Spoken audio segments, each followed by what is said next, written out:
All right. Thank you all. Hillary, we've got a message to put in the chat, and I can't do that now since you're the host. I can put you back as the host once we kind of get this all going. Okay, or I can just direct message it to you if you want to copy and paste it in there. Yeah, you can do that. And then Okay, it's easy. Okay, I'll get that sent to you. Hillary, the YouTube link I got, and we're live on the Business Hall of Fame page now.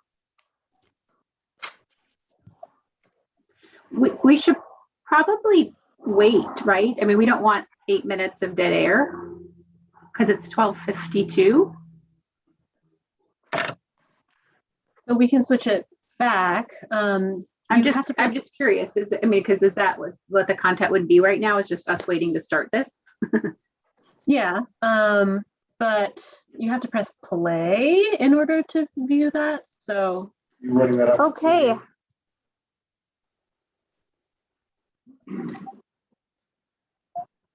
Hi, Lori. Cynethia, correct? Cynethia. Yes. Lori is our interpreter for today, so she will be interpreting. Okay. Yes. Excellent. Hi, Lori. Hi, just trying to get myself situated. Like, how did this change in the last hour? Probably on our end, because we're combining our usual lunch with Learn with this big event we have. So probably the changes on our end. You're good.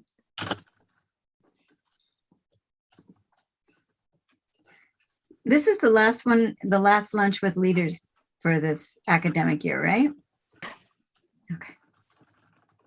Ending it with a bang. How do I?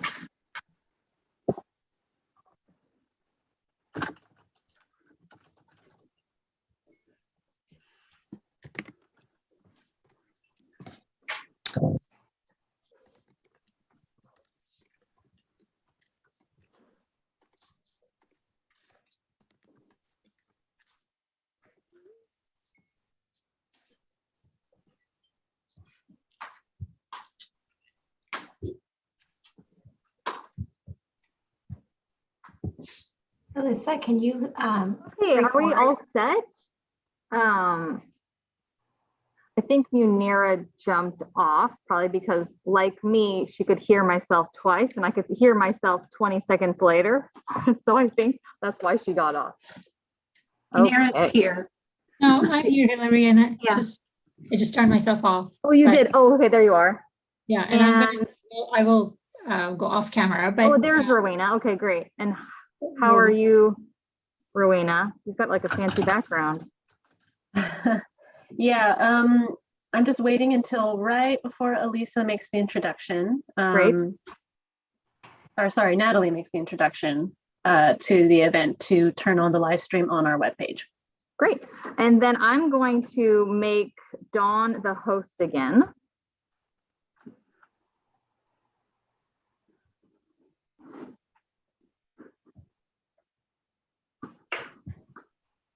Great. And then someone's going to do the spotlighting. Just want to make sure that we can. Dawn, See- you are the host again, so you are welcome to the spotlighting. You don't see the spotlight, Munera?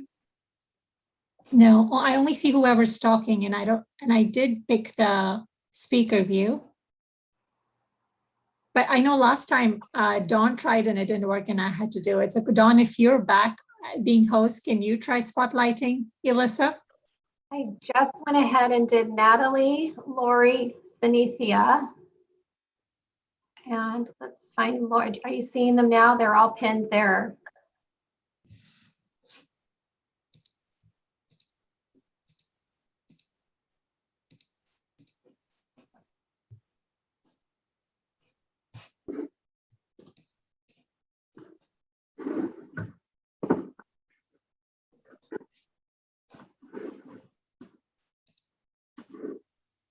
I'm seeing, yep, they're coming. They're coming, okay. It's telling me when I'm trying to pin Elisa that if I pin her, it'll remove all the spotlighted videos for everyone. I did it, Dawn. I removed the pins and added the spotlight. I don't know why Zoom has The Yeah, same you did it function. too. Got it? Twice. Okay. Totally fine. I'm going to take care of our waiting room. Okay, great. I'm going to go on mute and stop the video. Good luck, everyone. Good luck, you guys.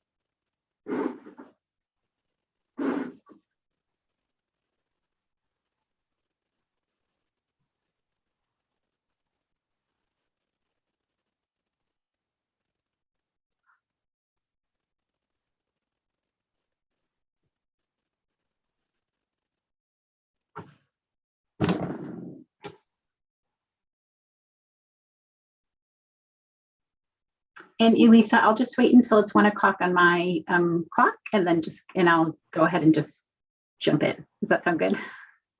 Okay, perfect.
Okay, welcome everyone. Thank you for joining the 2021 Junior Achievement Business Hall of Fame presented by Delta Airlines.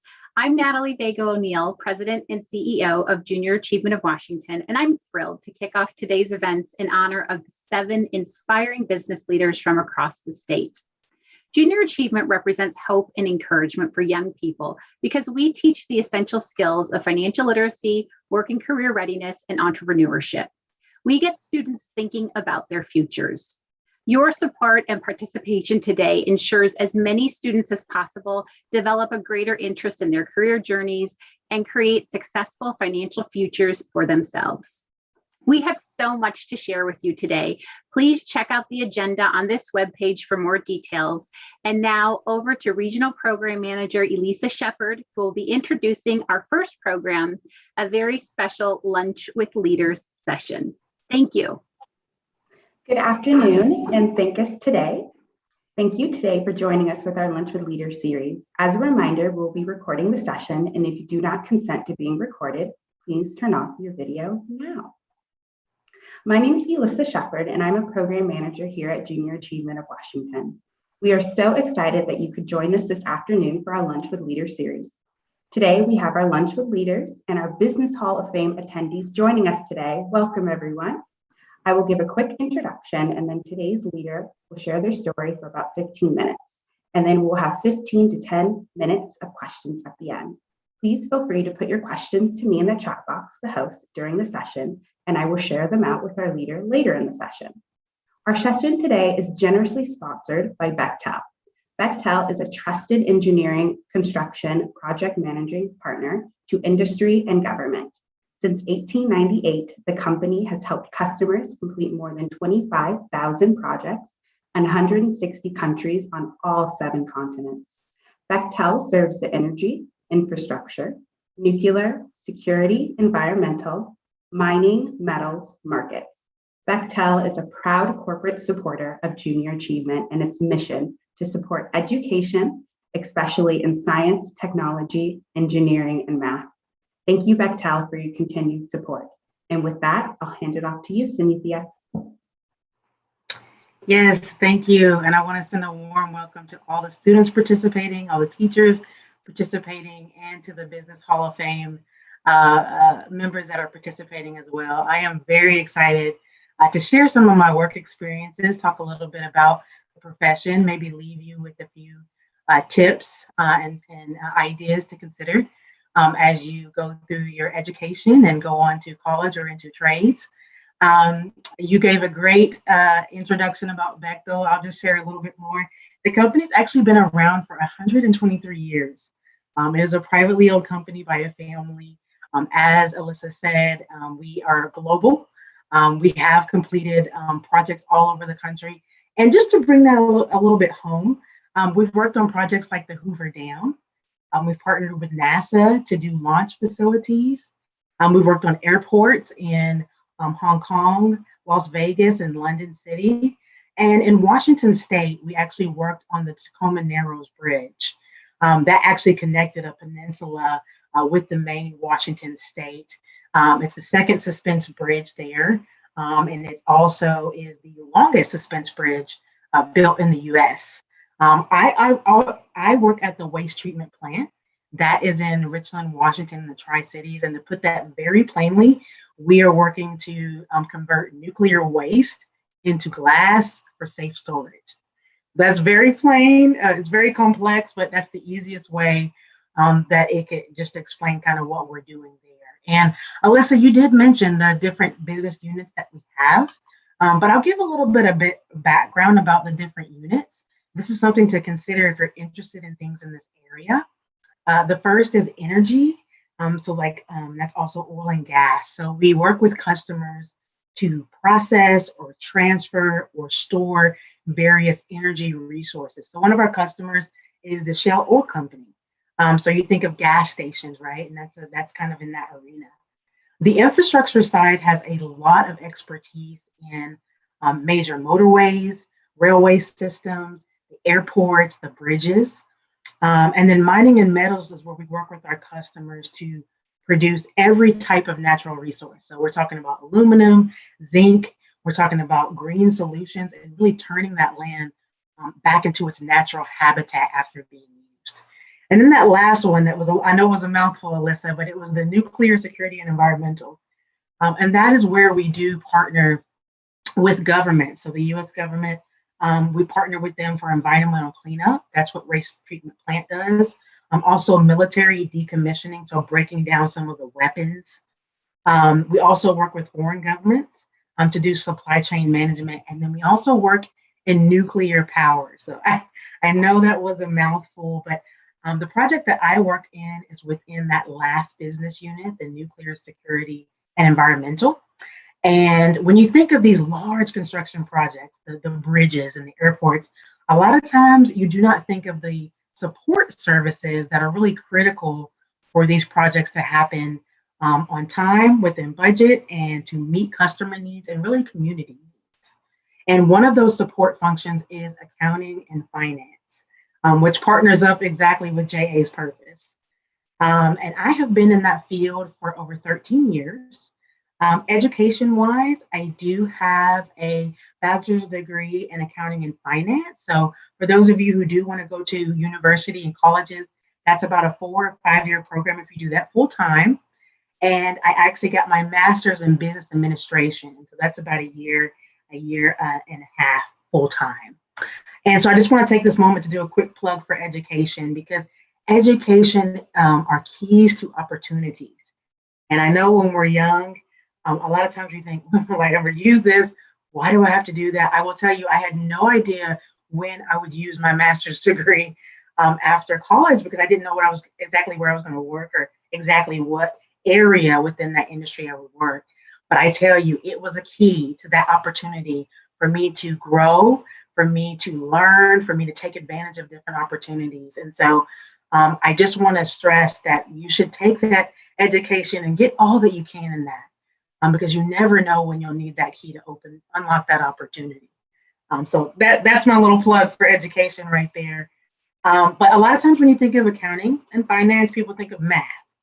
And we do math, adding, subtracting, multiplying, and dividing. You will work with numbers, but we're not in calculus or geometry or algebra. We're more of knowing how to account for, report, and forecast financial and related financial information and transactions to support those business operations and why we do it the way we do. So that's just a little bit of exposure to the accounting and finance, not just math. And when you think about accounting, it's really kind of two-sided. You've got the public accounting. So you would work as a certified public accountant, either directly with the public to provide your accounting and finance expertise, or you could go to work for a company that hires certified public accountants and provides that same service to individuals or companies. An example of that, to just make it plain, adults in your family sometimes have to do that annual taxes, or you may know somebody in your family who has their own personal business and they need to go and get some financial advice about completing their records, doing their bookkeeping for their business, or filing those taxes. So if you were a certified public accountant, they could actually go to you and you could own your own business one day. Or they could go to a company and get those services done. The other side of accounting is managerial accounting. Similar purpose. You do want to provide your financial and accounting expertise, but you go to work for a company and you use that expertise to really help with those efficient, effective operations, financial reporting, compliance with laws and rules. And that's really the area that I have worked in. As far as my workforce experience, I started out as an accounting professional in our centralized accounting office. That's known as controller, the centralized accounting.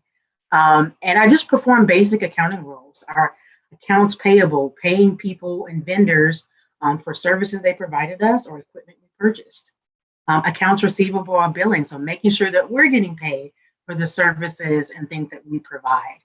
And from there, I went in to learn about ethics and compliance. So that was all about rules and regulations, but also working with people to help them understand how they should record their time for the hours they worked or any other questions that they had, and working with the government in this unit to make sure that we're compliant with the rules, expectations, and regulations they put out. From there, I was able to actually support directly our chief financial officer within our business unit. And this was a great opportunity. Here, I got to learn all about budgeting and forecasting and different disciplines and how we go and win work and how do we manage the budgets to do that. So just a lot of different experiences I got to learn through that role. And from there, the game changer, I was able to go out to the projects. So within finance, yes, I do make sure that invoices are paid and things are accounted for. But now I can see that bridge built. I can see that airport operate. I can see that huge melter equipment that's going to process waste put into place. And that really just excited me just to be a part of those missions and not just be on the books in the office, but actually go out and see what value we add to actually completing these major projects in the community. So it's just been really exciting to work in that field. If I had to just wrap up and kind of leave a couple of tips, and I know we got 15 minutes, it would be to not be afraid to explore your interests. High schoolers, middle schoolers, as you go up the ladder in education, there'll be opportunities to ask questions or do internships where you can get exposure to what that job might really be like. You can also listen to podcasts. There's a lot of podcasts by industry just to hear, okay, these are some of the things that they're talking about. This is some of the stuff I might deal with. Here's some of the changes that are on the horizon. The other I would say is to be an inclusive leader. And I want to be clear that all of us are leaders. All of us influence people. And the culture now is really making people feel valued and really valuing that experience when they interact with you. not what you did, but how you made them feel. So look into that and think about the things respect and collaboration and active listening. Those things are very important in the workplace. The last thing I would probably say is just be a lifetime learner. Sometimes you can get into a role, you can love it, and then you can just kind of get into a cadence. But there's always ways to learn. There's always additional certifications. There's organizations in the community. Part of this JA is an opportunity for me to learn and interact, right? And share what I have learned and also learn. It's a two-way street. So those are probably some tips I would say just to wrap it up there. And I look forward to hearing your questions. Thank you so much. The first question is, what are some leadership qualities you are continuing to work on? No, that's excellent. And I think that I'll piggyback on that inclusive leader. When you actually do get the title of being a supervisor or a lead, you actually learn more about how you get work done through people and not necessarily just yourself. And to do that, you've got to build those relationships, trust, respect, competence, sharing information, communication. And all of those I am learning to do and build those relationships more and more. I think I was a strong individual contributor, but there's so much more that can be done when you really create teams that like to work together, that know each other's strengths and weaknesses, that are okay to ask questions. They feel like it's a team and we all bring something to the table. So I just hone in on that. Building high performing teams is something that I am focusing on right now and trying to apply, because that atmosphere and that synergy that comes from people that get along and work well together, there's almost nothing they can't do. And so that is one area that I'm definitely working on. Awesome. What's something you wish someone had told you during your career journey? That's a really good question. I would say, when I came out of college and in school, a lot of times you're told, here's the curriculum, here's the path, here's what you have to do. And then you get into your career and there's not like a career curriculum per se. There's a lot of opportunities and people will say, what do you want to do? And often I would say, I don't know. So I wish that, as far as advice, maybe just letting me know kind of the switch in it, that it is this open world and the journey is really up to you. And there's a plethora of ways to get there. Many, many, many different ways. And don't limit yourself to think it has to be A, B, C, D. If you're that type of personality, it can go in so many different ways. And I think just being inquisitive and then being flexible to say, I didn't anticipate it going this way, but this opportunity actually adds to the whole journey. So I would say look at it as a journey, not necessarily a step-by-step or a guide that's going to exactly go. Be open and flexible, because you may go places that you didn't intend on, but they were actually perfect for you. What soft skills would a high school student or a college student have to have in order to gain an entry position into Bechtel? That's a great question. I do want to say, I know you said college students, but we also have a lot of trade professions and opportunities as well. So I just want to open it up there. But the soft skills, and I've talked a lot about that, but communication, listening, and being able to communicate are very, very, very key. General respect, I would say, just the kind of work ethic and morals, definitely those are some soft skills that are there. You may hear a term when you get out of high school and into the workforce or even in college, emotional intelligence. And that is just kind of being aware of different personality types, different work styles, different communication styles, and knowing personality styles, and knowing how to best communicate, work with those different personalities or types. So I would say that those would be a couple of the soft skills there. How do you make room for continued learning while you're leading your team? Yeah, no, that's an excellent question. Sometimes we feel like there's not enough hours in the day, but continuing learning is something that's very important to me, and I think that we need to be open to the different types. It's not just school, although you're probably very much used to that. Sometimes it's in the community, helping with projects, and you're learning that.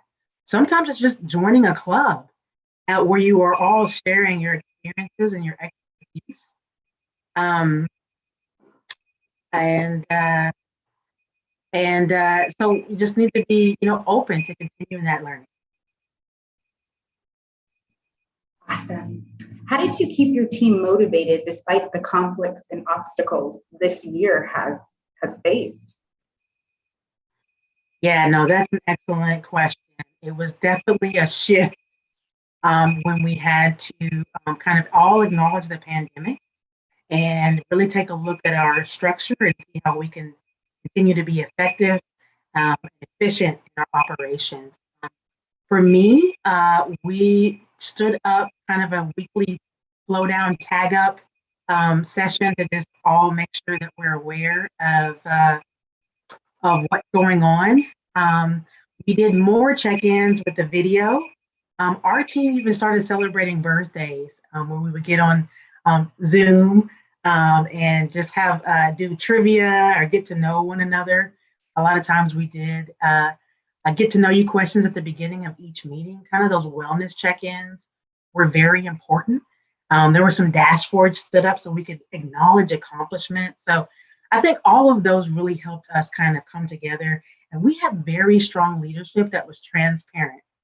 A lot of times when there's changes going on, the first thing you're like is, okay, what are we doing? And you're looking at leadership, and they really stepped up at our project. And that was flowed down to me, and then I was able to share with my team. What's a project that you were really proud of? Well, I think that Vector has many. For me personally, on the accounting and finance side, I would say that one of my biggest ones that I was a part of probably was building a database to capture all types of information regarding the work that we go after. So our proposal work, we could see partners that we've worked with or other companies that we've worked with. We could see how much money we've spent. We could see the markets that we've been in. And I was actually able to participate on the team to build that out. And then we could use those reports to determine the future or predict the future or use that knowledge to see where we might want to go based on where we've been or technology changes. And that report really allowed all of our leaders to know where we're at, talk about new work, talk about new markets, new countries, and really see where we can add value and support our customers. A question that came in is, who do you look up to for inspiration or mentorship? Well, I have many mentors, and I am a fan of it takes a village. That is a very, very, very true statement. I would say, as far as folks that maybe inspire me, I look to those who have really stretched themselves in their arena or their industry. So in sports, Serena Williams, I follow her and I totally respect her and learn so much from just her story, her sister, her family, and how she's pushed herself to the top of her career.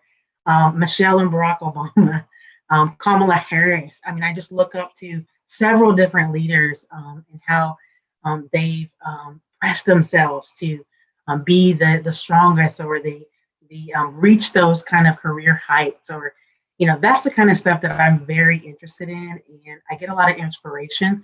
But there's my mother and father. I learn a lot. I mean, there's still a lot to learn about your parents and people that you're around. If you just, as you grow older, you'll be more interested in it. Because I think you'll relate. But even just my mother and father, people that I've met, friends and family, I get a lot of inspiration from that.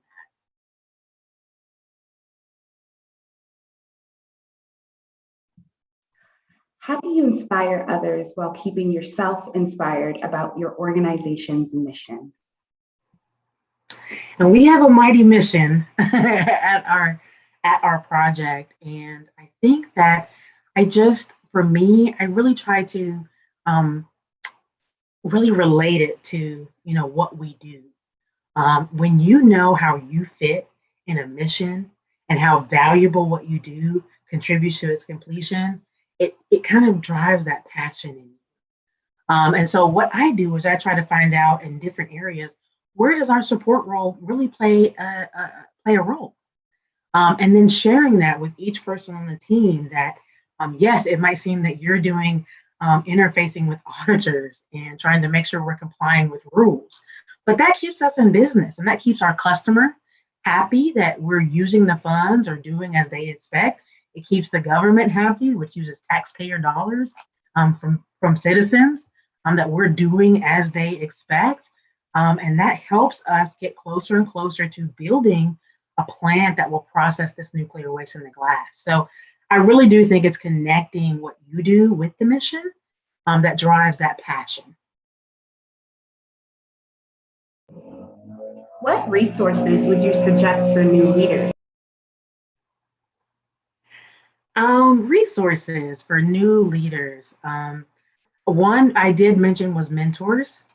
Having people that you can talk to that have been leaders or been in certain roles, listening to the soft skills and the technical skills to see what you might want to learn more about or what you might need or what you might encounter. I would say that, being in tune with different podcasts, and I keep saying that, there's a lot that's discussed on there that help even they have workplace podcasts. There's a podcast for everything now in the YouTube channel and all of that, where you can get advice or hear about some of the things that you may encounter in the accounting and finance arena. You can pay attention to the news. There's usually a financial section where you can kind of hear what's going on.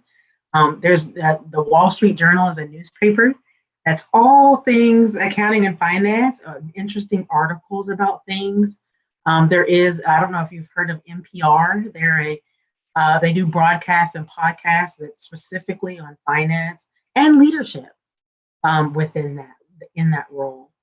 And I can't stress enough the mentors. I just feel like having somebody to talk to give you advice, to bounce off feedback and let you know areas you might want to work on or things you might want to do, it's vital. So you speak a lot about mentors. How do you go about finding mentors or networking? That's a great question. And there's various ways. And there's informal and formal. So we use the term mentor, but that's really somebody that you really just want to sit down and speak with about something. Maybe it's career-wise, maybe it's even personal-wise, but somebody who's willing to share their experiences with you, coach you, give advice to you, and receive it in a two-way. So you can go about that. Some companies, Bechtel has a formal mentor program, and it has evolved over time. So when you come in the door, we do focus on trying to get you a mentor or a buddy or somebody who's already been in your area, who has been with the company that you can talk to and ask all kinds of questions from, where's the bathroom to how do I get on the Skype to what are the different career paths in engineering or accounting.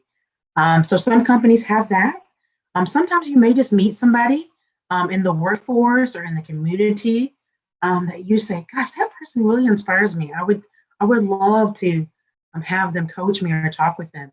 And you should feel comfortable in saying that.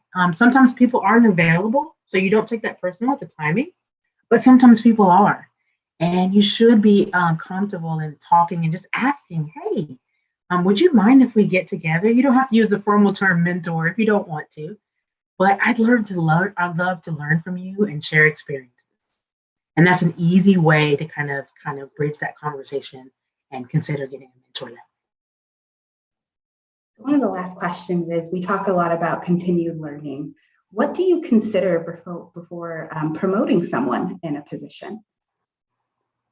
That's a good thing. I think it's two pronged, and there's probably several factors. But you have the performance side and kind of the technical expertise. So how is this person actually performing with the responsibilities and tasks that they're given? Are they exceeding those expectations? Are they meeting those expectations? Are they not?